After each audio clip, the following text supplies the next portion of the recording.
Winasak niya ang pamilya ko, pero babawiin ko sila. Habang nagpapakasasa ang halimaw sa karangyaan, nagdurusa sa dilim ang mga apo ko. Wala kang kwentang ina. Hampas lupang walang puwang sa buhay namin. Nakakadiring singhal niya. Ngunit hindi magtatagumpay ang kasamaan. Sisirain ko ang palasyo ng kasinungalingan. Tapos na ang pagiging duwag. Babangon ako. Hanggang saan aabot ang puot ko bago ko mabawi ang aking dugot laman. Wala kayong lola. Isang hampas lupang squatter ang babaeng iyon na matagal nang patay sa buhay natin. Kaya huwag na huwag ninyong babanggitin ang pangalan niya sa pamamahay na ito kung ayaw ninyong makatikim sa akin. Ang matalim at nakakapasong boses na yon ni Fernanda ay umalingaw-ngaw mula sa kabilang linya ng telepono. Kasunod, ang isang pamilyar na hikbi ng isang bata. Lola, tulong po. Ang garalgal at pira-pirasong bulong ng 9 gulang niyang apong si Sebastian bago tuluyang maputol ang tawag, naiwan ang nakakabinging tahimik na linya. Sa kabilang dulo ng bansa, sa isang maliit at tagpi-tagping bahay sa probinsya, nakatayo si Carmen Montoya. Ang kanyang magkabilang kamay ay abala sa maingat na pagpunas ng alikabok sa isang lumang graduation picture ng kanyang nag-iisang anak na si Alejandro, ang lalaking ipinagpalit ang kanyang pagmamahal para sa isang palasyong yari sa kasinungalingan. Biglang nawalan ng lakas ang mga tuhod ng matanda. Hindi siya sumigaw, ngunit ang kanyang dibdib ay tila dinaganan ng isang malaking tipak ng bato. Unti-unting bumaon ang kanyang mga kuko sa gilid ng hawak na kahoy na frame ng litrato hanggang sa pumuti ang kanyang mga buko. Ang hangin sa loob ng maliit niyang sala ay biglang naging mabigat at mahirap langhapin. Naramdaman niya ang malamig na panginginig na gumagapang mula sa kanyang mga paa, paakyat sa kanyang lalamunan, na iwan ang isang mapait at mapaklang lasa ng kawalang lakas. Ang mga luha ay naguunahan sa pagbagsak mula sa kanyang mga mata, bumabagsak sa nakangiting mukha ng kanyang anak sa litrato. Bakit kailangang magdusa ng mga inosenteng bata sa loob ng isang bahay na dapat sana ay nagbibigay sa kanila ng aruga? At paano nakakatiis ang kanyang anak na magbulag-bulagan habang unti-unting pinapatay ang kaluluwa ng sarili nitong mga anak? Kinabukasan, dala ang kakarampot na ipon na itinago niya sa ilalim ng kanyang banig. Lumuwas si Carmen patungong Maynila nang marating niya ang tapat ng malaking mansyon ni na Alejandro. Sa isang eksklusibong subdibisyon, halos manliit siya sa nagtataasang pader na tila gawa sa yelo. Sinubukan niyang lumapit sa gate, ngunit agad siyang hinarang at pinagtabuyan ng 2 matipunong gwardiya. Mahigpit ang utos ng senyora ng bahay na si Fernanda na bawal ang mga taong mukhang pulubi at manghihingi ng limos na magpakalat-kalat sa harap ng kanilang pamamahay. Nilunok ni Carmen ang pait ng pagpapahiya. Piniling umatras ng kaunti at magtago sa likod ng isang malaking puno ng akasya sa di kalayuan. Naghihintay ng pagkakataon na masilayan kahit anino man lang ng kanyang pamilya. Habang nakatayo sa ilalim ng araw, isang tanong ang bumagabag sa kanyang isipan. Sino kaya sa loob ng impyernong iyon ang nagbigay ng pagkakataon kay Sebastian na hawakan ang telepono upang makahingi ng tulong? Hindi naglaon, isang makintab at mamahaling itim na sasakyan ang huminto sa tapat ng gate. Bumaba mula sa likurang upuan ang isang lalaking nakasuot ng plansadong suit. Si Alejandro.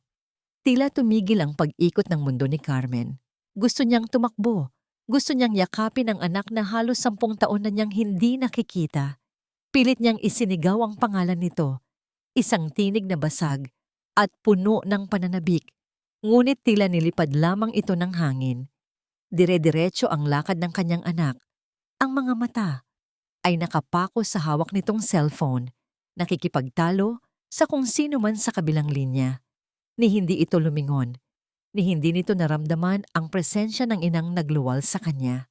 Bakit tila manhid na ang puso nito sa pagtawag ng kanyang sariling ina? Bago pa man tuluyang makapasok si Alejandro, bumukas ang malaking pintuan ng mansyon. Lumabas si Fernanda, balot ng mamahaling alahas at suot ang isang sapatos na tila kayang tumanim sa dibdib ng sinumang tapakan niya. Hawak ng babae ng ubod ng higpit ang manipis na braso ng 7 taong gulang na si Valentina. Umiiyak ang bata, nanginginig sa takot dahil sa natapong ice cream sa mamahaling palda ng kanyang ina. Walang ano-ano, umangat ang kamay ni Fernanda at dumapo ito sa musmos na pisngi. Isang malakas at malutong na sampal ang nagpatahimik sa paligid. Nakita ni Carmen kung paano natumba ang kanyang apo sa sementadong daan. Ngunit sa halip na tulungan ay pandidiri pa ang iginawad ni Fernanda bago kinaladkad ang bata papasok. Ang asawang si Alejandro ay pumasok na rin, tila bulag at bingi sa malupit na eksenang naganap sa kanyang harapan. Isang nag-aalab na puot ang sumiklab sa kaibuturan ni Carmen. Ang kanyang mga kamay na kanina ay nanginginig sa takot at pangungulila. Ngayon ay nakakuyom ng mahigpit, handang pumatay kung kinakailangan para lamang iligtas ang kanyang kadugo. Nang gabing iyon, sa isang maliit at madilim na inupahang kwarto sa gilid ng Maynila, umupo si Carmen sa harap ng isang basag na salamin. Kinuha niya mula sa kanyang lumang bag ang isang pares ng kupas na sapatos ng sanggol, ang unang sapatos ni Alejandro na matagal na niyang itinatago bilang paalala ng pagmamahal niya bilang isang ina. Nanginginig ang kanyang mga labi habang hinahaplos ang malambot na tela nito. Idinikit ito sa kanyang dibdib na tila kumukuha ng lakas bago ito maingat na ibinalik sa loob ng bag. Pagkatapos, kinuha niya ang isang matalim na gunting. Walang pag-aalinlangan niyang tinabasan ang kanyang mahaba at inaalaga ang buhok na siyang tanging yaman ng kanyang kabataan. Ipinahid niya ang isang murang pangkulay upang paputiin ang mga natitirang hibla at isinuot ang isang makapal at lumang salamin na bumago sa hugis ng kanyang mga mata. Sa bawat pagbabago ng kanyang anyo, pinatay niya ang kahinaan ni Carmen Montoya. Mula sa mga abo ng isang inang inulila, isinilang si Consuelo, isang matandang kasambahay na may pusong bato para sa mga kaaway, ngunit may pusong apoy para sa kanyang mga apo. Kinabukasan ng umaga, nakatayo si Consuelo sa loob ng isang kilalang ahensya ng mga kasambahay na madalas kumuha ng tauhan para sa mga eksklusibong subdivision. Sa kanyang harapan ay ang mapagmataas at istriktong mayordomo ng mansyon ni na Fernanda na naghahanap ng bagong utusan. Tinitigan siya nito mula ulo hanggang paa. Tila sinusuri ang bawat kulubot sa kanyang muka at ang nanginginig niyang tindig. Kung hindi siya matatanggap, tuluyan na niyang maiwawala ang nag-iisang pagkakataong iligtas ang mga bata. Naramdaman ni Consuelo ang malamig na pawis sa kanyang batok habang naghihintay ng desisyon.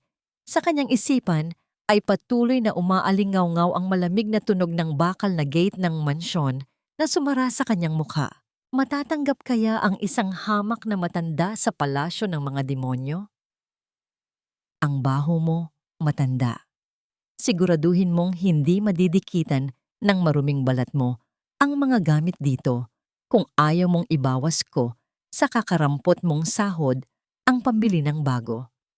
Ang mga salitang yon ni Fernanda ay parang latigo na humagupit sa pandinig ni Consuelo habang nakayuko siya sa gitna ng malawak at marangyang sala.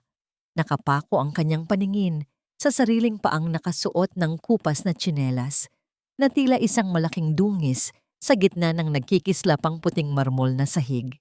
Sa loob ng kanyang dibdib, ang puso ni Carmen ay nagpupumiglas, nais sumigaw at sumabat, ngunit pilit niyang pinatitigas ang kanyang mukha upang manatiling blangko ang anyo ng isang hamak na utusan.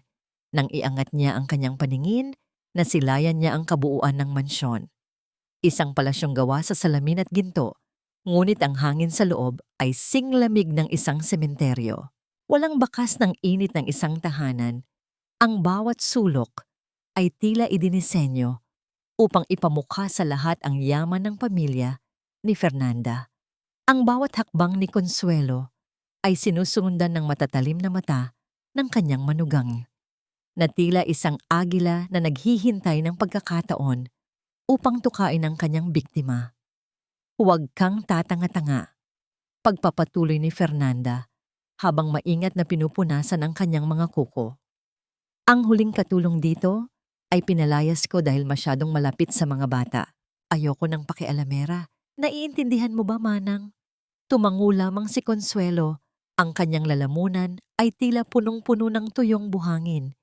Sa unang pagkakataon, nakita niya ang kanyang mga apo na pababa ng hagdan. Ang 9 gulang na si Sebastian ay nakahawak ng mahigpit sa kamay ng kanyang kapatid na si Valentina. Ang mga mata ng mga bata, na dapat sana ay kumikinang sa tuwa, ay tila 2 madidilim na balon ng pighati. Napansin ni Consuelo ang isang asul na pasa sa maliit na braso ni Sebastian at ang blangkong titig ni Valentina na tila nawalan na ng buhay ang kaluluwa. Gusto niyang tumakbo, gusto niyang yakapin ang mga ito at sabihing narito na ang kanilang lola, ngunit nanatili siyang nakatayo. Ang kanyang mga kuko ay bumaon sa telang suot niyang apron hanggang sa makaramdam siya ng hapdi. Maya-maya pa ay bumukas ang pintuan at pumasok si Alejandro, ang kanyang anak. Ang lalaking dati ay nagtatakbo patungo sa kanya para humingi ng yakap pag-uwi mula sa paaralan. Inutusan ni Fernanda si Consuelo na ipaghanda ng kape ang kanyang asawa. Habang papalapit si Consuelo sa mesa, nanginginig ang kanyang mga kamay. Inilapag niya ang tasa sa harap ni Alejandro. Ang bango ng barako, na paborito nito, ay humahalimuyak sa paligid. Sandaling nag-angat ng tingin si Alejandro. Nagtama ang kanilang mga mata. Sa sandaling iyon, tila tumigil ang paghinga ni Carmen. Inasahan niyang makikilala siya nito, na tatawagin siyang inay at yayakapin ng mahigpit. Ngunit ang tingin ni Alejandro ay dumaan lamang sa kanya na tila ba isa siyang aninong walang halaga. Salamat, Manang, maikling wika ni Alejandro bago muling ibinalik ang pansin sa mga papeles na hawak.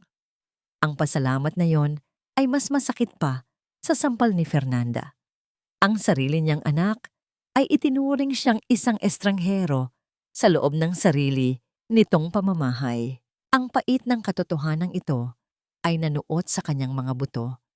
Naiwan ang isang malalim na sugat na walang anumang gamot ang makakapaghilom. Nang sumapit ang malalim na gabi, habang ang lahat ay tila mahimbing na ang tulog, narinig ni Consuelo ang isang mahinang hikbi mula sa dulo ng pasilyo. Galing ito sa kwarto ng mga bata. Hindi siya nakatiis at dahan-dahang lumabas ng kanyang maliit na silid. Sa madilim na pasilyo, narinig niya ang boses ni Valentina, isang tunog na puno ng takot at pag-iisa. Ngunit bago pa man siya makahawak sa hawakan ng pinto, isang matangkad na figura ang humarang sa kanyang harapan. Si Fernanda. Nakasuot ito ng sutlang nightgown. Ang kanyang mukha ay nababalot ng isang nakakangilabot na ngiti sa gitna ng dilim. Ang kanyang mga mata ay nanunuot. Tila binabasa ang bawat iniisip ni Consuelo. Anong ginagawa mo dito sa labas, Manang? Ang malamig na tanong ni Fernanda. Ang kanyang tinig ay parang kalawang na kumakaskas sa bakal.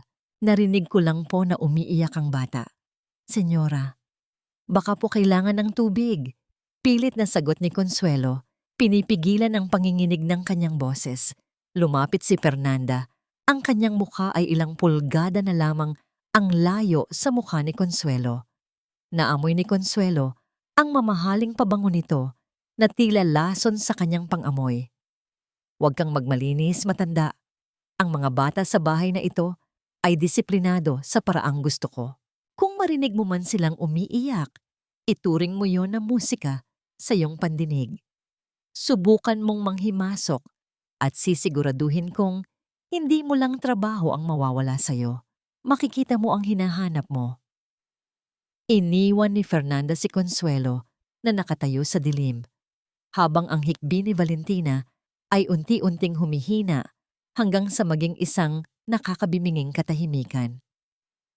Sa loob ng kanyang silid, kinuha ni Consuelo ang isang maliit na laruang oso na nakita niyang nakatapon sa sahig kanina.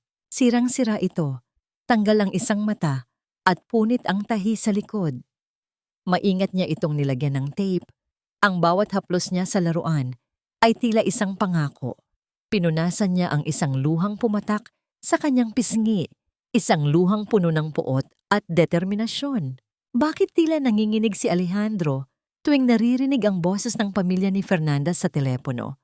Ano ang itinatago ng kanyang anak sa likod ng kanyang mga blangkong titig? Hindi pa natatapos ang gabi nang mapansin ni Consuelo ang isang anino sa ilalim ng pintuan ni Alejandro. Narinig niya ang mahinang bulong ng kanyang anak, isang boses na puno ng pagsisisi ngunit tila walang lakas na kumilos. Nakatayo si Consuelo sa likod ng pinto. Ang kanyang kamay ay nakadapo sa malamig na kahoy, nagnanais na maiparating ang kanyang lakas sa anak na naliligaw ng landas sa ta. Ang bango ng ginisang bawang at toyo ay dahan-dahang humalimuyak sa buong kusina. Isang amoy na tila may dalang mga bulong mula sa nakaraan. Maingat na hinahalo ni Consuelo ang chicken adobo sa kawali. Ang bawat ikot ng sandok ay puno ng pagmamahal na kay tagal niyang ipinagkait sa kanyang sarili. Ito ang paboritong luto ni Alejandro noong bata pa ito. Ang putaheng laging nagpapangiti sa kanyang anak. Matapos ang isang mahabang araw sa paaralan, napatigil si Consuelo nang marinig niya ang mabibigat na yabag ni Alejandro sa pasilyo. Pumasok ang kanyang anak sa kusina, tila naghahanap kung saan nanggagaling ang pamilyar na samyo. Kumuha si Alejandro ng kutsara at tumikim mula sa sarsa. Nakita ni Consuelo kung paano sandaling ipinikit ni Alejandro ang kanyang mga mata. Ang kanyang lalamunan ay gumalaw sa paglunok at isang pira-pirasong luha ang tila nagbabadyang pumatak mula sa kanyang mga pilikmata. Bakit? Bakit ganito ang lasa nito? Ang mahinang tanong ni Alejandro, ang kanyang boses ay puno ng kalituhan at pangungulila. Eksaktong ganito ang luto ni Inay. Bago pa man makasagot si Consuelo, pumasok si Fernanda sa kusina. Ang matitigas na takong ng kanyang sapatos ay lumilikha ng isang mapanghamong tunog sa sahig. Ano ba ang drama na ito, Alejandro? Isang hamak na ulam lang yan. Huwag kang magpakasentimental sa harap ng katulong.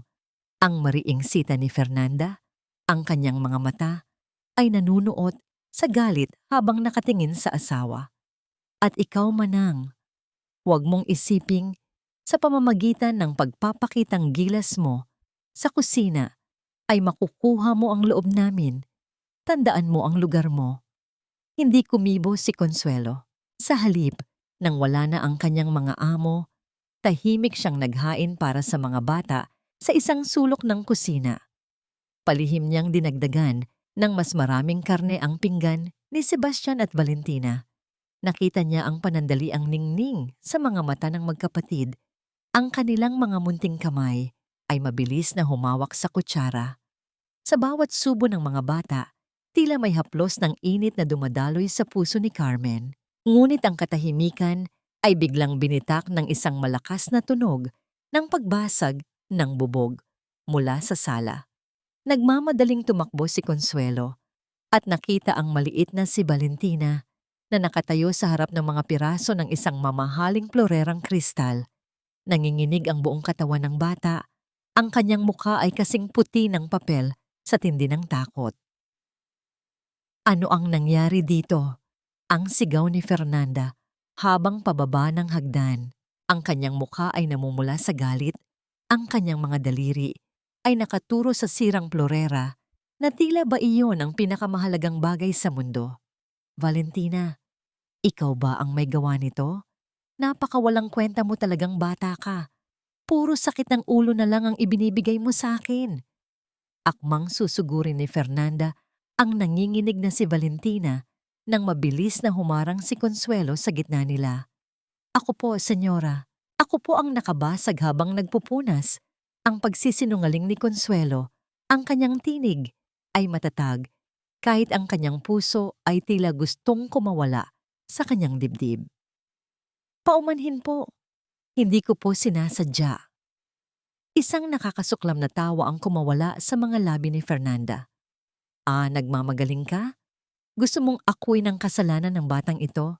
Sige, kung yan ang gusto mo. Kinuha ni Fernanda ang isang supot ng hilaw na monggo mula sa cabinet at isinabog ito sa gitna ng sala. Lumuhod ka dyan, Manang. Lumuhod ka sa ibabaw ng mga butil na yan hanggang sasabihin ko na pwede ka nang tumayo. Gusto kong matutunan mo kung anong mangyayari sa mga taong hindi nag-iingat sa pamamahay ko. Dahan-dahang bumaba ang mga tuhod ni Consuelo sa matitigas na butil ng monggo. Ang sakit ay agad na gumuhit sa kanyang mga buto.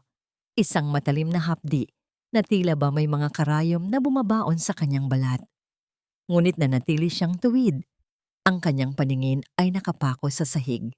Nakita niya ang pag-iyak ni Valentina at ang pagkuyom ng mga palad ni Sebastian habang pinapanood siya ng kanilang ina na may halong tagumpay sa mga mata.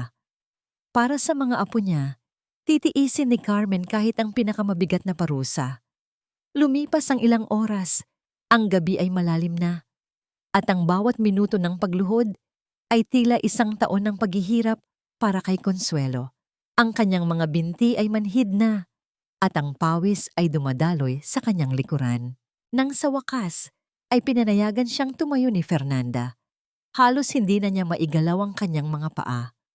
Paika-ikang bumalik si Consuelo sa kanyang maliit na kwarto. Ngunit bago pa man siya makahiga, dahan-dahang bumukas ang kanyang pinto. Si Sebastian. Pumasok ang bata. Bitbit ang isang basong tubig at isang maliit na basahan. Nang walang sinasabi, lumapit ang bata kay Consuelo, lumuhod sa sahig, at dahan-dahang pinunasan ang mga sugat at pasa sa tuhod ng matanda. Napatigil ang paghinga ni Carmen nang abutin ni Sebastian ang kanyang nanginginig na kamay. Inilagay ng bata ang kamay ni Carmen sa kanyang sariling noo, isang pagmamano na puno ng pagkilala at pagmamahal. Salamat po, Lola. Ang mahinang bulong ni Sebastian, ang kanyang boses ay nanginginig sa pigil na iyak. Alam ko po na kayo yan. Lasang-lasa ko po sa adobo ninyo. Ang mga luha na kanina pa pinipigilan ni Carmen ay tuluyan ng bumuhos. Niyakap niya ang kanyang apo ng ubod ng higpit sa dilim ng silid. Ang kanilang mga hikbi ay naging iisang himig ng pighati at pag-asa. Sa sandaling iyon, ang lahat ng sakit sa kanyang mga tuhod ay tila naglaho, napalitan ng isang nag-aapoy na determinasyon. Ngunit sa kalagitnaan ng kanilang pagyayakapan, napansin ni Consuelo ang isang kakaibang bagay. Sa siwang ng pinto, nakita niya ang isang anino na dahan-dahang gumagalaw sa pasilyo patungo sa nakakandadong kwarto sa dulo ng mansyon. Isang kwarto na laging may bantay at misteryong bumabalot. Sino ang lalaking laging kausap ni Fernanda sa telepono tuwing madaling araw? At ano ang kinalaman nito sa lihim na kwartong iyon?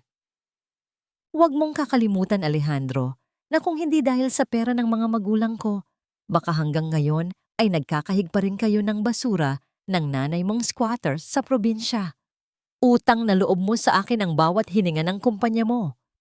Ang matatalim na salitang yon ni Fernanda ay tumagos sa makapal na pinto ng opisina ni Alejandro. Umaalingaw-ngaw hanggang sa pasilyo kung saan kunwaring naglalampaso si Consuelo. Napatigil ang matanda. Ang kanyang mga kamay ay humigpit sa hawakan ng map habang ang bawat salita ng kanyang manugang ay tila kumukulong mantika na ibinuhos sa kanyang puso. Narinig niya ang marahas na pagbagsak ng kung anong gamit sa loob ng silid. Kasunod ang mabibigat at papalayong mga yabag ni Fernanda na tila isang reynang katatapos lang maghasik ng lason. Nang matiyak ni Consuelo na wala na ang senyora, dahan-dahan niyang itinulak ang pinto. Doon, sa gitna ng marangyang silid na puno ng mga mamahaling libro at gamit, nakita niya ang kanyang anak. Nakasubsob ang mukha ni Alejandro sa kanyang mga palad. Ang kanyang mga balikat ay nanginginig sa tahimik na pagtangis. Ang lalaking tinitingala ng marami sa mundo ng negosyo ay mukhang isang maliit at sugatang ibon sa loob ng isang ginintuang hawla. Ang bawat hikbi nito ay tila isang hiling para sa kalayaang matagal na niyang isinuko kapalit ng karangyaan. Hindi nakatiis si Consuelo. Lumapit siya sa ilalim ng mesa upang punasan ang mga kunwaring dumi. Habang nakayuko, aksidenteng nadikit ang kanyang daliri sa sapatos ni Alejandro. Isang kuryente ng sakit at pagmamahal ang dumaloy sa kanyang buong katawan. Gustong-gusto niyang hawakan ang binti ng anak, itingala ang mukha nito, at sabihing, "Anak, nandito na ang inay. Tumapang ka." Ngunit ang tanging nagawa niya ay ang mas lalong higpitan ng hawak sa kanyang basahan. Ang kanyang mga luha ay pumatak sa makintab na balat ng sapatos ni Alejandro na mabilis din niyang pinunasan bago pa man ito mapansin. Bago lumabas, palihim na nag-iwan si Consuelo ng isang tasa ng mainit na kape sa tabi ni Alejandro. Sa ilalim ng platito, inilagay niya ang isang maliit na candy na may balat na kulay ginto. Ang paboritong candy ni Alejandro noong bata pa ito na laging ibinibigay ni Carmen tuwing malungkot ang anak. Nakita niya ang pag-angat ng tingin ni Alejandro sa candy, ang gulat at pagkalito sa kanyang mga mata. Ngunit mabilis na tumalikod si Consuelo upang hindi makita ang sarili niyang emosyon. Samantala, sa kabilang bahagi ng mansyon, nagsimulang mag-alab ang hinala sa isipan ni Fernanda. Nakatayo siya sa balkonahe, pinagmamasdan ng mga bata sa ibaba, na tila mas masigla tuwing malapit ang matandang katulong. Ang kanyang mga mata ay naniningkit sa pagdududa. Bakit tila may kung anong mahika ang dalang ginhawa ng matandang yun? Bakit ang mga anak niyang dapat ay takot sa lahat ay tila nakahanap ng sandigan sa isang hamak na utusan? Nagsimula siyang magplano, isang masusing pagmamatsyag na hindi hahayaang makalusot ang anumang lihim. Nang sumapit ang hapon, sa gitna ng pagiging abala ng lahat sa paghahanda para sa isang hapunan, nakahanap ng pagkakataon si Consuelo.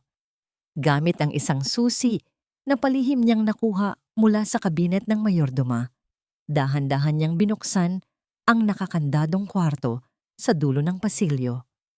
Ang tunog ng susi na pumihit sa siradura ay tila isang babala sa kanyang pandinig. Pagpasok niya, ang amoy ng alikabok at lumang papel ang sumalubong sa kanya. Doon, sa loob ng isang kahon na nakatago sa ilalim ng mga lumang kagamitan, nakita ni Consuelo ang mga bagay na nagpadurog sa kanyang kaluluwa. Ang lahat ng mga sulat na ipinadala niya kay Alejandro sa loob ng 10 taon, mga sulat na puno ng pangungulila, panalangin, at pagmamahal, ay naroon lahat. Hindi kailanman binuksan, hindi kailanman ibinigay. Kasama ng mga ito ang mga munting regalo na pinag-ipunan niya mula sa pagtitinda sa palengke, ngayon ay nababalot na ng agiw at dumi. Kaya pala akala mo ay kinalimutan na kita, anak? Ang pabulong na tangis ni Consuelo habang binabasa ang sarili niyang mga salita na tila mga multo mula sa nakaraan. Ang galit niya kay Alejandro ay biglang napalitan ng isang nag-aapoy na puot kay Fernanda. Ang babaeng iyon ang pumatay sa ugnayan ng mag-ina. Ang babaeng iyon ang nagnakaw sa mga taon na dapat sana ay magkasama sila. Habang ang mga luha ni Consuelo ay pumapatak sa mga kupas na sobre, isang malamig na hangin ang umihip mula sa nakabukas na bintana. Ang katahimikan ng silid ay biglang binitak ng isang marahas na pagbukas ng pinto. "Anong ginagawa mo sa mga gamit ko, manang?" Ang boses ni Fernanda ay parang isang patalim na bumaon sa likod ni Consuelo. Nakatayo ang senyora sa pintuan. Ang kanyang anino ay mahaba at nakakatakot sa sahig, habang ang kanyang mga kamay ay nakapamewang at ang isang mapanuyang ngiti ay nakaukit sa kanyang mga labi. Nakahawak pa rin si Consuelo sa isa sa kanyang sariling mga sulat. Ang kanyang mga daliri ay nanginginig sa tindi ng takot at pagkabigla. Wala na siyang matatakbuhan. Ang lihim ng lumang kwarto ay naging isang bitag na handang lumamon sa kanya. Anong ginagawa mo sa loob ng silid na ito, Manang? Ang boses ni Fernanda ay tila isang malamig na hangin galing sa hukay na nagpapatindig ng balahibo ni Consuelo. Mabilis na isinilid ng matanda ang hawak na sobre sa loob ng kanyang apron. Ang kanyang mga daliri ay nanginginig sa tindi ng kaba habang dahan-dahang humaharap sa kanyang manugang. Ang bawat tibok ng kanyang puso ay tila isang martilyo na humahampas sa kanyang dibdib, ngunit pilit niyang pinanatiling nakayuko ang kanyang ulo. Pasensya na po, senyora. Napansin ko po kasing bukas ang pinto kaya pumasok ako para maglinis ng alikabok. Ang pabulong na sagot ni Consuelo, ang kanyang boses ay garalgal sa takot. Hindi kumibo si Fernanda. Sa halip, dahan-dahan itong lumapit. Ang bawat hakbang ng kanyang matitulis na takong ay tila bumabaon sa kaluluwa ni Consuelo. Hinawakan ni Fernanda ang nanginginig na kamay ng matanda. Hinila ito ng marahas patungo sa liwanag ng bintana. Ang kanyang mga mata ay naniningkit habang sinusuring mabuti ang isang lumang peklat sa pagitan ng hinlalaki at hintuturo ni Consuelo. Isang peklat na nakuha ni Carmen Montoya noong iligtas niya ang batang si Alejandro mula sa isang kumukulong kaldero ng sinigang. Isang mapanganib na ngiti ang sumilay sa mga labi ni Fernanda. Alam niya, ramdam ni Consuelo na unti-unti nang natitibag ang kanyang balat kayo. Ang ganda ng peklat mo, Manang. Parang nakita ko na ito sa isang lumang litrato na itinapon ko na sa basura. Ang mapanguyam na wika ni Fernanda. Ang kanyang mga kuko ay bumaon sa balat ni Consuelo hanggang sa mamula ito. Walang ano-ano, kinuha ni Fernanda ang tasa ng mainit na kape na dala niya at dahan-dahang itinagilid ito sa ibabaw ng kamay ni Consuelo. Ang kumukulong likido ay dumaloy sa balat ng matanda. Isang matalim na hapdi na tila ba sinusunog ang kanyang mga laman. Ngunit sa halip na sumigaw, ikinuyom lamang ni Consuelo ang kanyang kabilang palad. Ang kanyang mga mata ay nanatiling nakatitig sa sahig habang ang kanyang buong katawan ay nanginginig sa tindi ng pagpipigil. Ay pasensya na, Manang. Dumulas ang kamay ko. Ang tila walang mali siyang sabi ni Fernanda. Ngunit ang kanyang mga mata ay naglalaro sa tuwa habang pinapanood ang paghihirap ng matanda. Sige na, lumabas ka na. At tandaan mo, ang mga basura sa kwartong ito ay mananatiling basura, katulad ng babaeng sumulat ng mga yan. Isang linta na hanggang ngayon ay umaasang peperahan ng anak ko. Lumabas si Consuelo na bitbit ang hapdi ng kanyang kamay at ang mas matinding hapdi sa kanyang puso. Pumunta siya sa kusina upang hugasan ang kanyang sugat, ngunit ang bawat patak ng tubig ay tila nagpapaalab lamang ng kanyang puot. Doon niya nakita ang isa pang kasambahay na si Rosa, isang batang babae na madalas niyang nakikitang umiiyak dahil sa pang-aapi ng mayordoma. Rosa, tulungan mo ako. Ang pakiusap ni Consuelo, ang kanyang tinig ay puno ng determinasyon. Kailangan ko ng paraan para makabili ng mga maliliit na kamera. Yung hindi nila mapapansin. Ibibigay ko sa iyo ang lahat ng sahod ko, basta tulungan mo ako. Nag-alinlangan si Rosa, ngunit nang makita niya ang mga pasong balat sa kamay ni Consuelo at ang nag-aapoy na pag-asa sa mga mata nito, dahan-dahan itong tumango. Nagkasundo ang dalawa na gagawa ng paraan si Rosa para makalabas ng subdibisyon sa susunod na araw upang makuha ang mga kailangan. Nang sumapit ang hapunan, muling nagsilbi si Consuelo sa hapagkainan. Nakita niya si Alejandro na nakatingin sa kanya. Ang kanyang mga mata ay puno ng pagtataka at isang pamilyar na sakit. Tila may gustong sabihin ang kanyang anak, ngunit bawat subo nito ay tila binabantayan ng mapanghusgang titig ni Fernanda. Alejandro, tila masyado kang nakatitig sa ating bagong katulong. Ang pang-iinis ni Fernanda habang dahan-dahang hinihiwa ang kanyang steak. Masyado ba siyang pamilyar sa'yo? O baka naman nakikita mo sa kanya ang multo ng iyong nanay na matagal nang kinalimutan ang tungkulin niya bilang magulang? Yumuko si Alejandro. Ang kanyang mga kamay ay nanginig sa hawak na kubyertos. Nakita ni Consuelo ang pagluhod ng balikat ng kanyang anak, ang lubusang pagkatalo nito sa harap ng mga kasalanan ng kanyang asawa. Sa sobrang galit at lungkot, hindi napansin ni Consuelo na kinagat na pala niya ang sariling labi hanggang sa maramdaman niyang dumaloy ang malapot na dugo. Isang patak ng dugo ang dumausdos mula sa kanyang labi at tumama sa makintab na sahig malapit sa sapatos ni Fernanda. Mabilis itong pinunasan ni Consuelo gamit ang kanyang apron, ngunit sa sandaling iyon, ang kanyang paningin ay nagdilim. Hindi na siya basta magtitiis, hindi na siya basta manonood. Nang gabing iyon, sa likod ng mansyon, muling nagkita sina Consuelo at Rosa. Inabot ni Rosa ang isang maliit na supot na naglalaman ng mga kagamitang hinihingi ni Consuelo. Ngunit bago pa man mahawakan ni Consuelo ang supot, isang malakas na yabag ng sapatos ang narinig nila mula sa madilim na sulok ng hardin. Isang matangkad na figura ang lumabas mula sa anino ng mga puno. Ang bodyguard ni Fernanda, si Mario, ay nakatayo doon.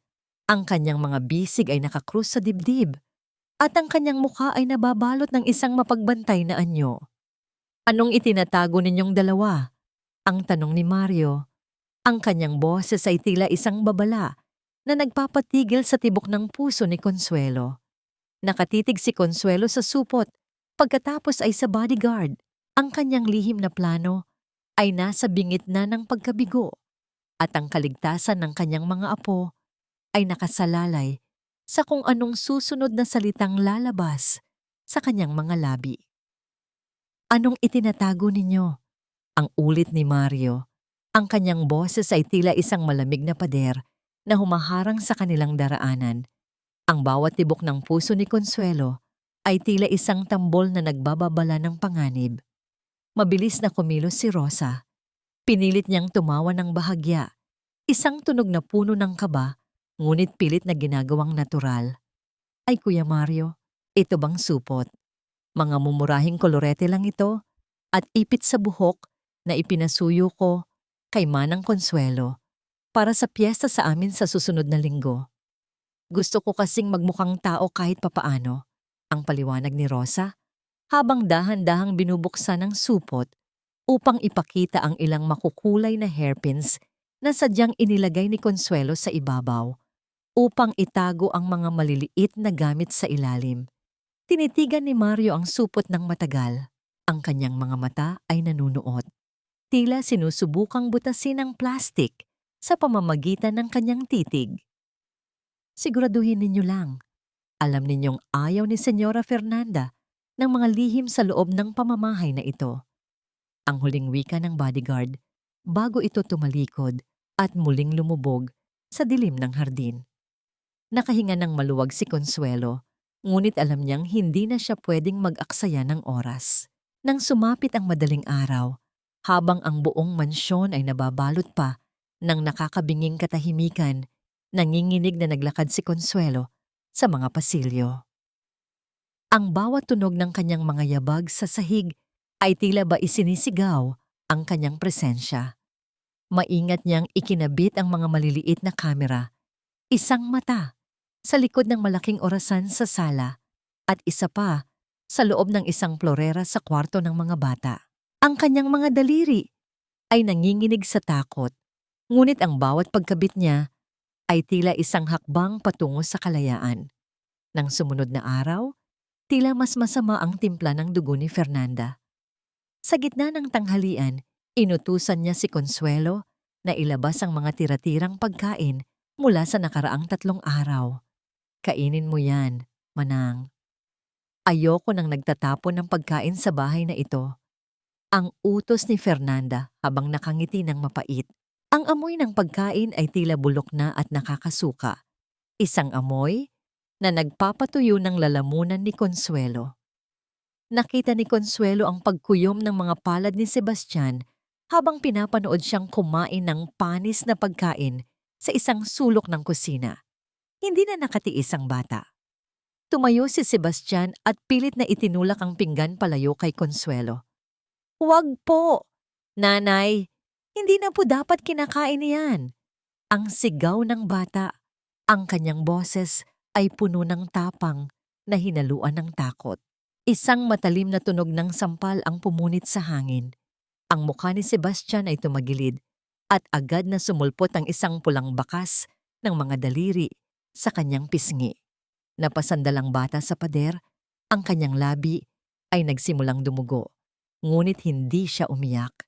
Nakita ni Consuelo mula sa sulok ng kanyang mata ang maliit na pulang ilaw ng kamera na nakatago sa florera. Nakuna ng lahat. Ang bawat hapdi ng sampal ay tila ba siya ang nakaramdam. Isang sugat na mas malalim pa sa balat. "Huwag mo akong sasagutin, bata ka. Wala kang alam sa disiplina."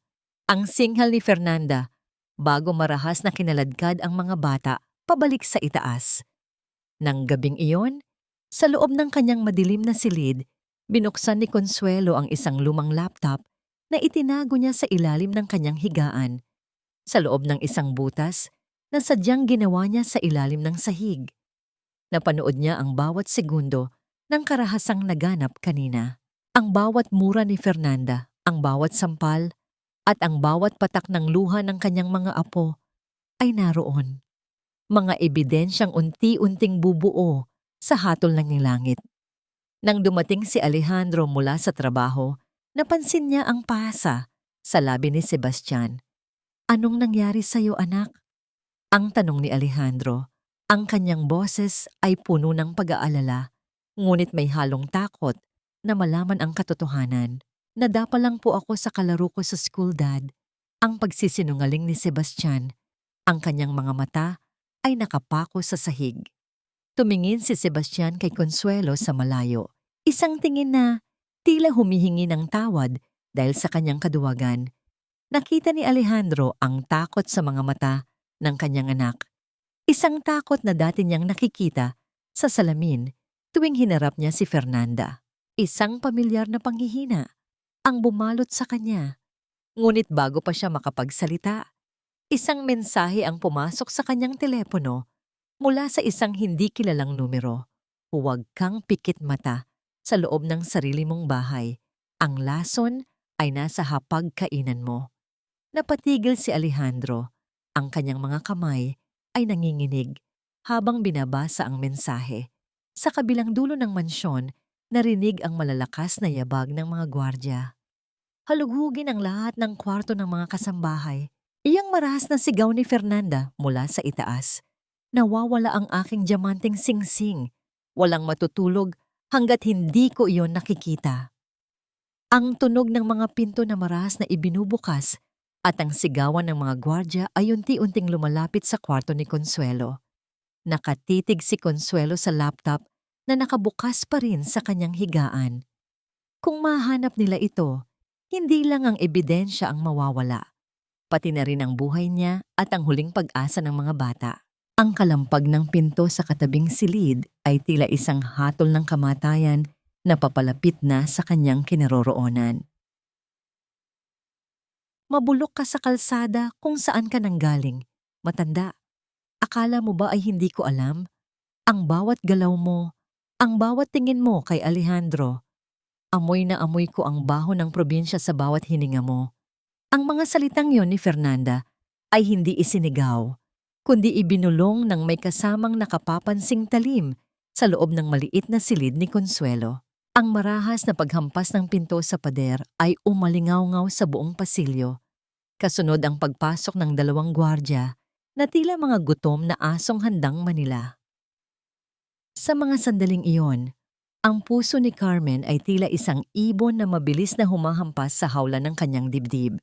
Habang ang mga gwardya ay abala sa pagbaligtad ng kanyang manipis na kutsyon, mabilis na isinilid ni Consuelo ang laptop sa loob ng sako ng bigas sa sulok. Ibinaon ito ng malalim sa ilalim ng magagaspang na butil hanggang sa maramdaman niya ang hapdi sa kanyang mga kuko. Halos hindi siya makahinga. Ang bawat segundo ng paghihintay ay tila isang habambuhay na paghatol. Wala rito ang singsing senyora, ang ulat ng isa sa mga gwardya matapos nilang tapakan at pilasin ang kakarampot na damit ni Consuelo na dala niya mula sa probinsya. Ang kanyang tanging natitirang duster na kulay lila na may burda pa ng kanyang pangalan ay marahas na inihagis sa sahig at dinumihan ng putik mula sa bota ng mga lalaki. Lumapit si Fernanda kay Consuelo. Ang kanyang mga mata ay naniningkil sa galit dahil sa bigong paghahanap. Alam ko kung sino ka, Carmen Montoya. Ang mariing bulong nito, sapat na para silang dalawa lamang ang makarinig.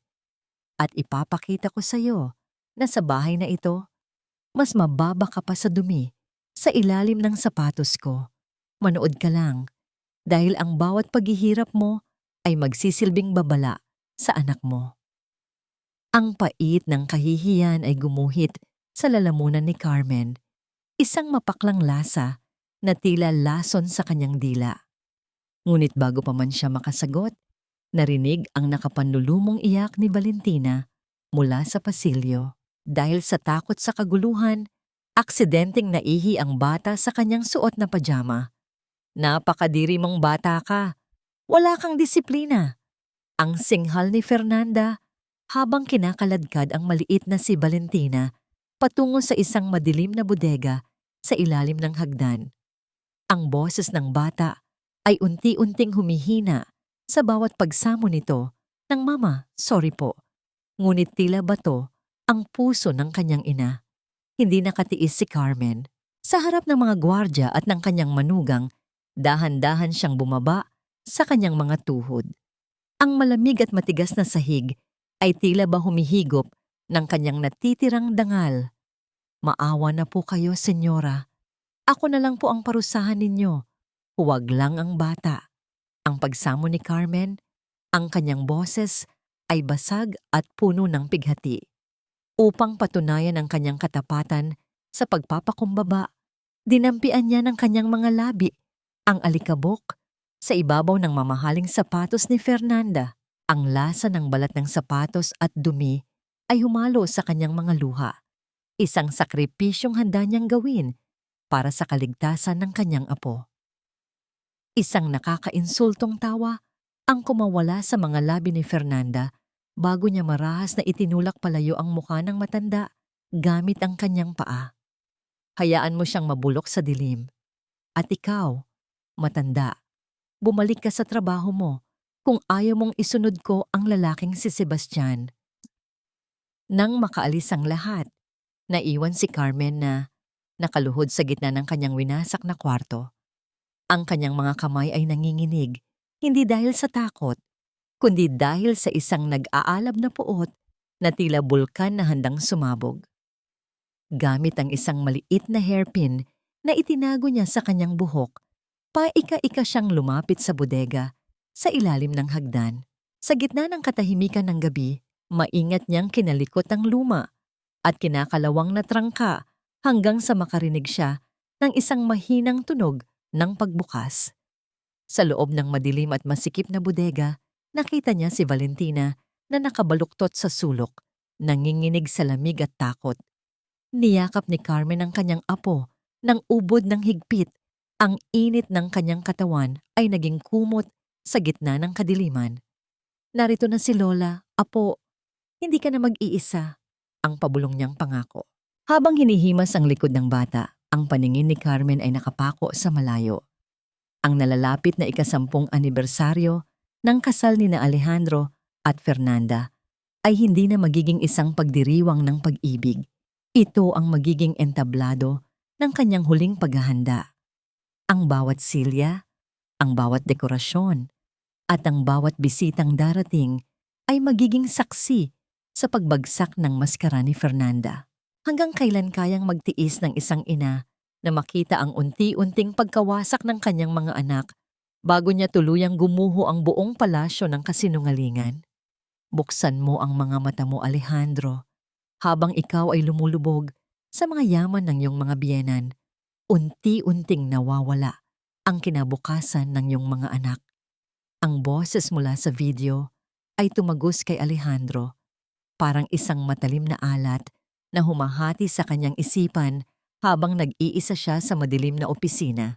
Sa harap ng screen ng kanyang laptop, napanood niya ang bawat pananakit ni Fernanda kay Sebastian, ang bawat sampal, ang bawat pagmumura, at ang pagkulong sa mga bata sa madilim na bodega.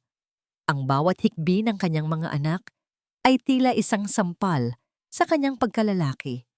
Isang nakapapansin na pait ang humalo sa kanyang laway at ang kanyang mga kamay ay nanginginig sa tindi ng pagsisisi.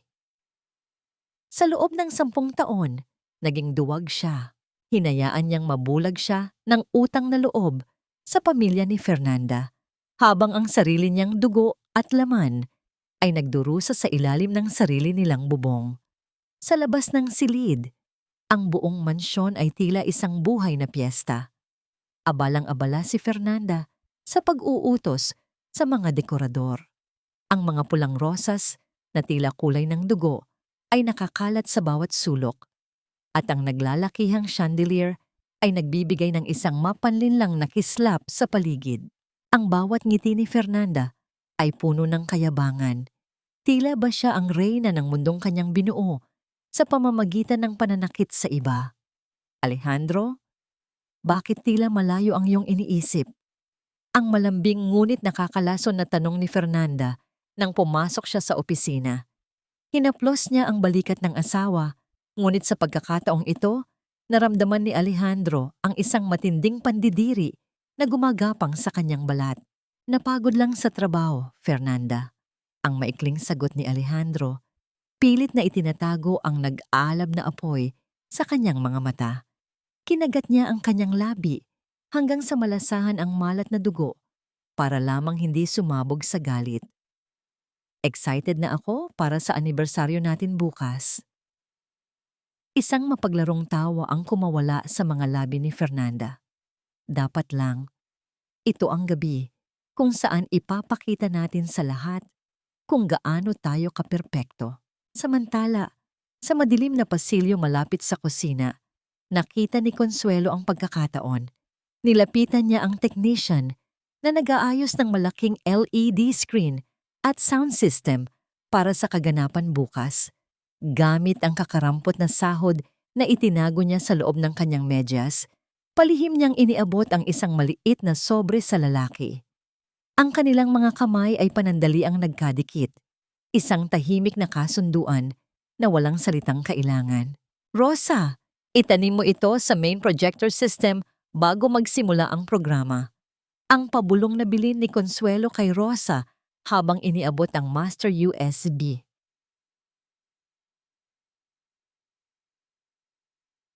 Na naglalaman ng lahat ng ebidensya. Ang bawat tibok ng puso ni Consuelo ay tila isang orasan na nagbibilang ng nalalabing oras ng kasamaan ni Fernanda. Nang sumapit ang gabi ng anibersaryo, pumasok si Consuelo sa kanyang madilim na silid sa likod ng mansyon. Isinara niya ang pinto at humarap sa isang maliit at basag na salamin. Dahan-dahan niyang inalis ang kanyang pekeng nunal, tinanggal ang makapal na salamin, at hinawi ang kanyang kinulayang puting buhok. Isinuot niya ang isang lumang faded na bestida na kulay asul, ang unang damit na binili ni Alejandro para sa kanya mula sa unang sahod nito noong ito ay nagsisimula pa lamang sa trabaho. Sa harap ng salamin, wala na si Consuelo.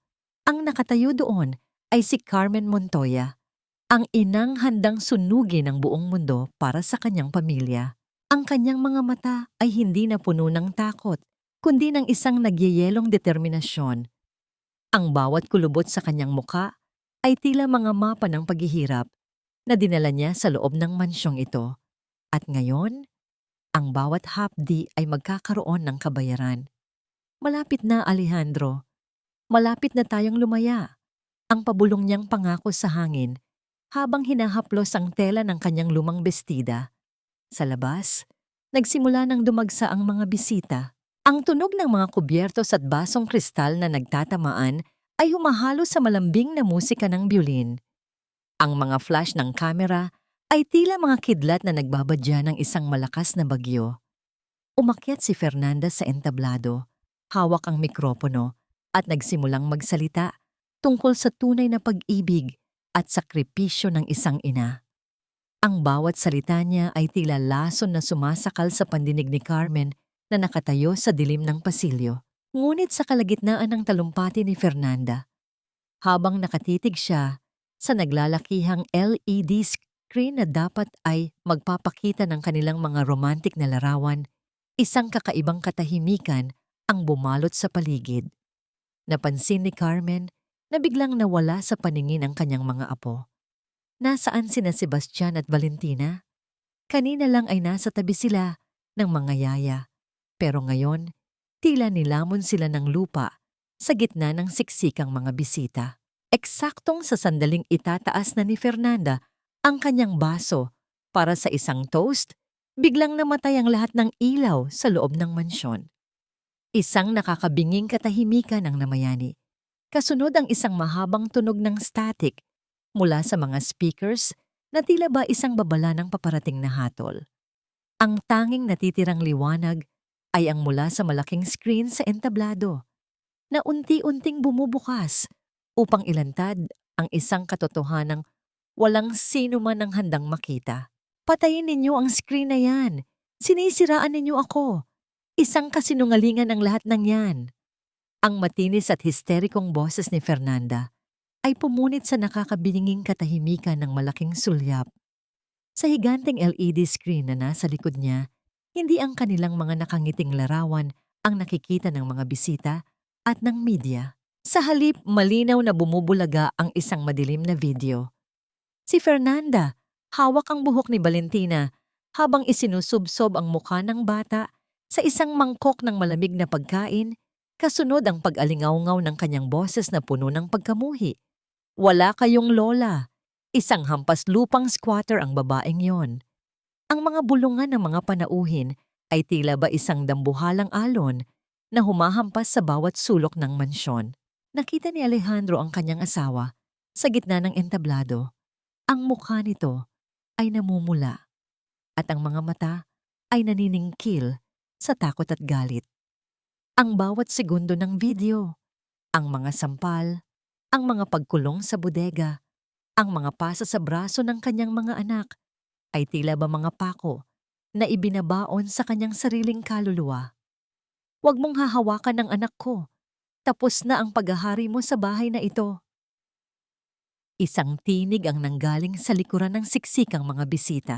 Isang tinig na hindi nanggagaling sa isang hamak na utusan, kundi sa isang inang may sugatang puso, ngunit may nag-aapoy na dangal. Dahan-dahang naglakad si Carmen Montoya patungo sa liwanag ng entablado. Wala na ang kanyang pekeng nunal, wala na ang kanyang makapal na salamin. Ang kanyang puting buhok ay nakapusod ng maayos at ang suot niyang lumang asul na bestida ay tila ba nagbibigay sa kanya ng isang kapangyarihang hindi kayang tumbasan ng anumang alahas ni Fernanda. Nang hina ang mga tuhod ni Alejandro, Mama? Ang pabulong niyang tawag, ang kanyang boses ay nanginginig sa matinding pagsisisi. Ang matandang inaalipusta at pinaglilingkuran siya sa loob ng ilang buwan ay ang mismong babaeng nagluwal at nag-aruga sa kanya. Ang mga kamay na pinunasan ng kanyang sapatos ay ang mga kamay na humaplos sa kanya noong siya ay sanggol pa lamang. Oo, Alejandro, ako ito. Ang wika ni Carmen, ang kanyang mga mata, ay diretsong nakatitig sa anak. Narito ako para bawiin ang mga apo ko mula sa demonyong pinakasalan mo. Narito ako para ipakita sa buong mundo ang laso na itinatago mo sa ilalim ng mga rosas na ito. Susugurin sana ni Fernanda si Carmen, ang kanyang mga kuko ay tila ba mga pangil na handang manakit. Nang biglang lumabas mula sa dilim ng pasilyo sina Sebastian at Valentina, hawak ang kamay ng kasambahay na si Rosa.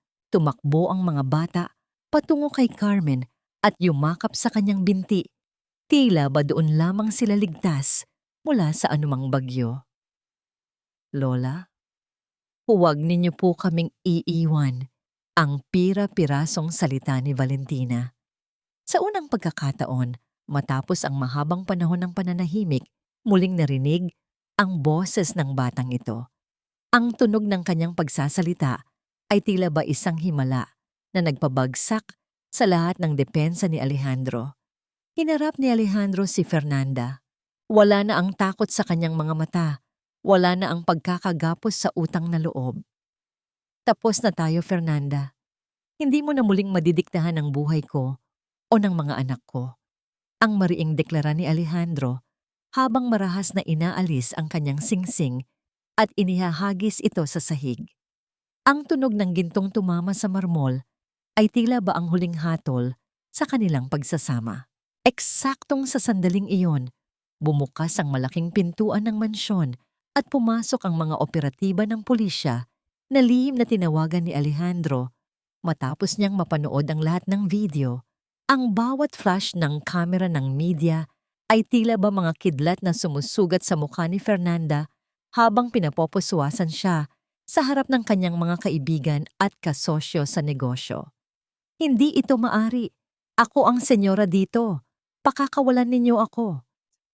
Ang pagwawala ni Fernanda habang kinalaladkad siya palabas, ang kanyang buhok ay gulo-gulo at ang kanyang mukha ay nababalot ng isang nakakangilabot na anyo ng pagkatalo. Ang kanyang bawat sigaw ay unti-unting nilamon ng tunog ng wangwang ng mga sasakyan ng pulis sa labas. Nang tumahimik ang paligid, lumapit si Alejandro kay Carmen. Hindi siya makapagsalita. Ang kanyang mga luha ay patuloy na bumabagsak habang nakatingin sa mga kamay ng kanyang ina. Ang mga kamay na puno ng sugat at kalyo dahil sa paglilinis ng sarili niyang bahay. Dahan-dahang lumuhod si Alejandro sa harap ni Carmen.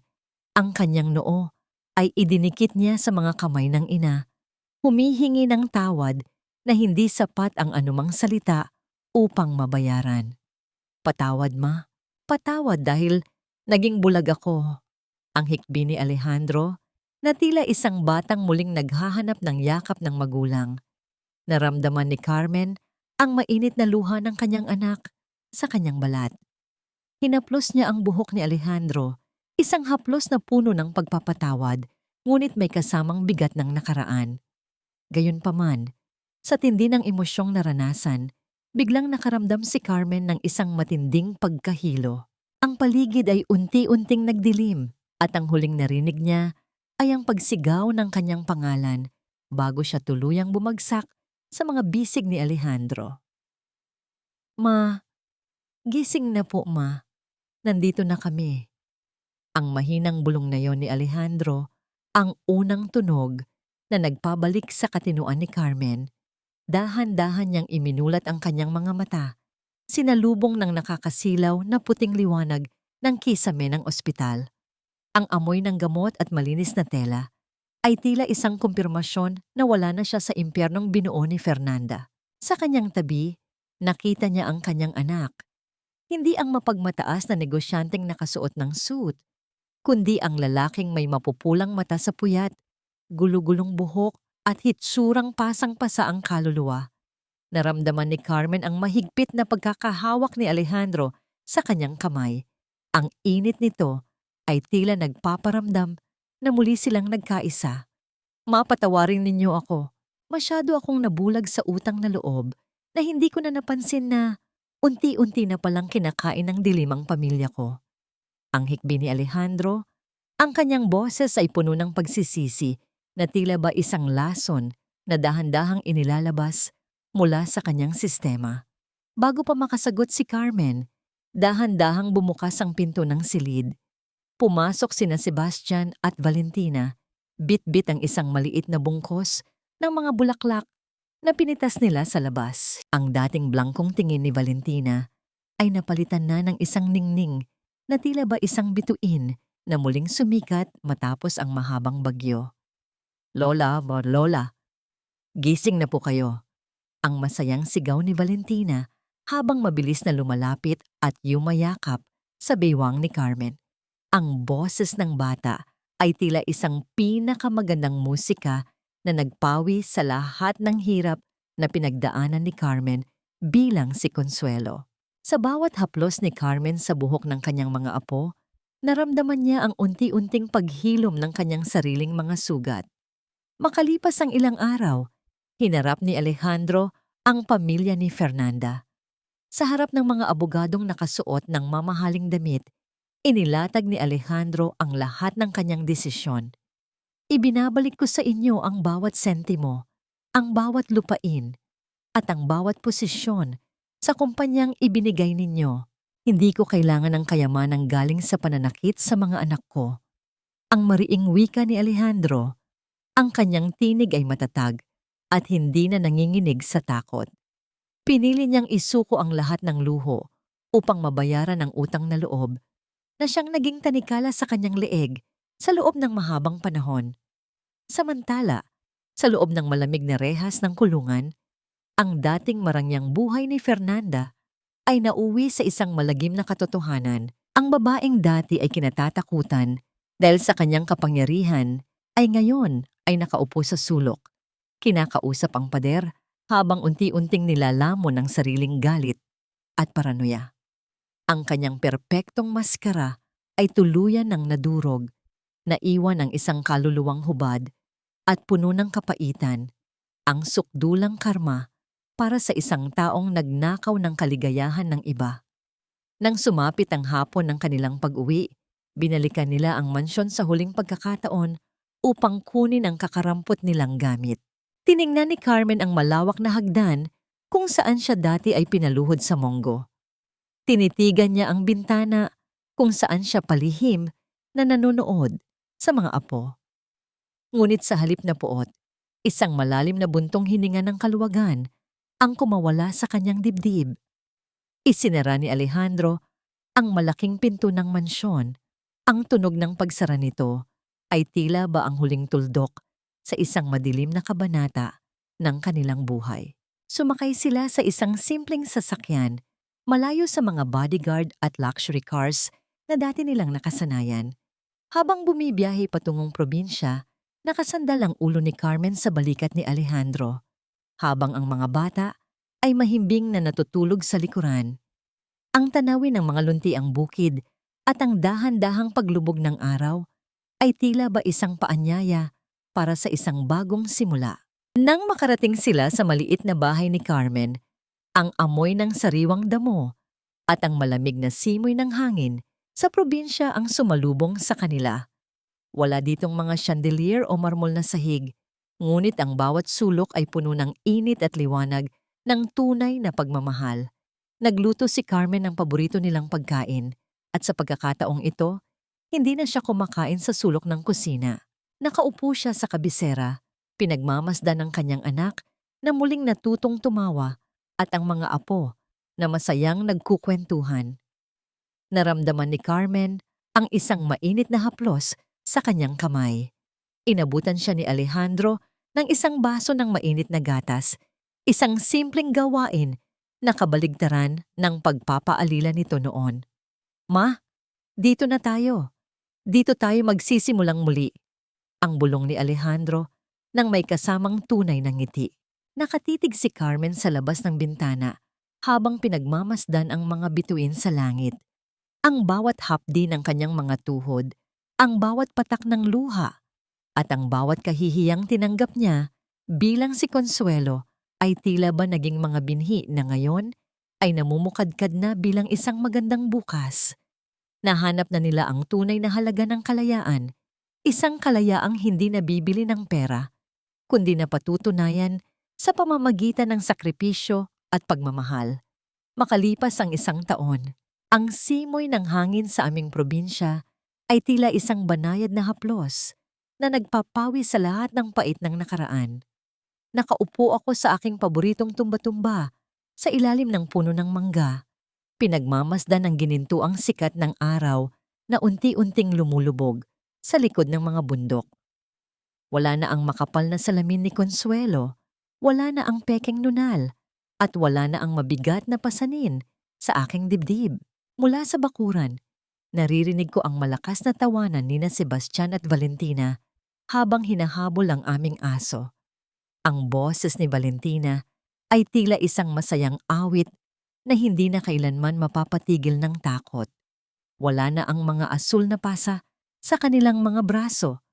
Tanging ang kulay ng sigla at kalusugan ang nananatili sa kanilang mga pisngi. Ang bawat takbo nila sa malawak na damuhan ay tila ba isang pagdiriwang ng kanilang kalayaan mula sa madilim na bodega ng mansyon.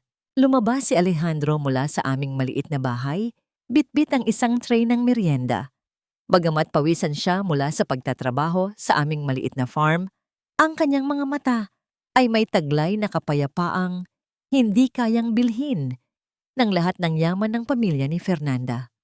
Nilapitan niya ako at dahan-dahang inilapag ang tray sa aking tabi. "Inay, nakapagpahinga na po ba kayo?" Ang tanong ni Alejandro nang may kasamang malambing na ngiti. Hinawakan niya ang aking kamay. Ang mga kamay na dati ay pinilit niyang huwag makilala, ngunit ngayon ay kanyang pinakamahalagang kayamanan. Nagpatawad na ba ako? Oo, pinatawad ko na ang aking anak sa kanyang naging pagkabulag at pinatawad ko na ang aking sarili sa mga taon ng pangungulila. Ngunit para kay Fernanda, ang hustisya ang siyang naging huling hatol. Nabalitaan naming tuluyan na siyang tinalikuran ng lipunang dati ay kanyang sinasamba at ang kanyang sariling kasamaan ang naging rehas na nagkukulong sa kanyang katinoan sa loob ng selda. Nahanap na namin ang tunay na kapayapaan, isang kapayapaang hindi nakasalalay sa mamahaling kristal o marmol na sahig, kundi sa init ng yakap sa bawat umaga at sa seguridad ng katotohanan. Natutunan ko na ang pag-ibig ng isang ina ay hindi lamang tungkol sa pagtitiis, kundi tungkol din sa tapang na wasakin ang kasinungalingan upang iligtas ang mga mahal sa buhay. Habang pinagmamasdan ko ang aking pamilya sa ilalim ng nagbabagong kulay ng langit, isang huling ngiti ang sumilay sa aking mga labi. Hindi na ako ang hamak na katulong na nakayuko sa dilim. Ako si Carmen Montoya, ang nag-iisang reyna ng tahanang ito na binuo sa pundasyon ng wagas na pagmamahal at pagpapatawad. Sa wakas, malaya na kami.